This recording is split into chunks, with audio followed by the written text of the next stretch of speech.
Russia is responsible for the destruction of the Kakhovka power plant and shall be punished for it. Ukraine should be a part of NATO and the European Union. That is the general line of the joint debate in the European Parliament devoted to the situation in Ukraine. The destruction of the Kakhovka hydroelectric power plant on June 6th would not have happened if Russia had not started its illegal war of aggression against Ukraine. Dealing with the consequences of this despicable act and relieving the damage caused will be a part of our effort towards recovery and reconstruction of Ukraine. The European Union will continue to support Ukraine despite all Russian threats and pressure.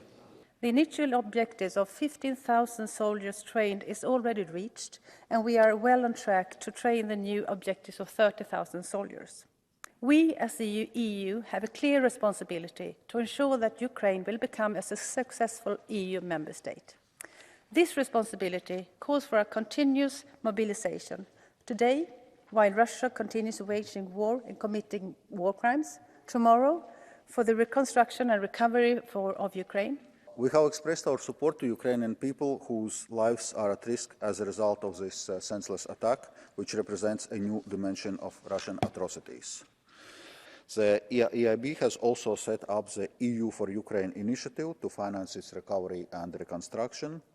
The Commission and the EIB are finalizing agreement today to enable the EIB to provide 100 million euros of new loans to Ukraine with support of the EU guarantee. The European Union encourages the aggressive policy of Putin's Russia for decades, and that is why it is responsible for the situation in Ukraine. The war was started not only because Putin is a criminal aggressor, but also because of our great strategic geopolitical mistakes in the past.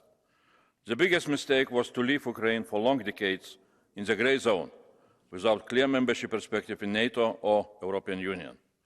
That created temptation for Putin to imagine that both NATO and EU are weak and are afraid of him, and that he can grab territories of Ukraine, but the West will continue its dialogue with Putin.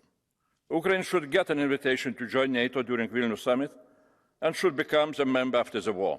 And Ukraine needs to start EU accession negotiations at the end of this year. Such a position was represented just by several deputies, while the vast majority shared the position of Polish MP Sikorski.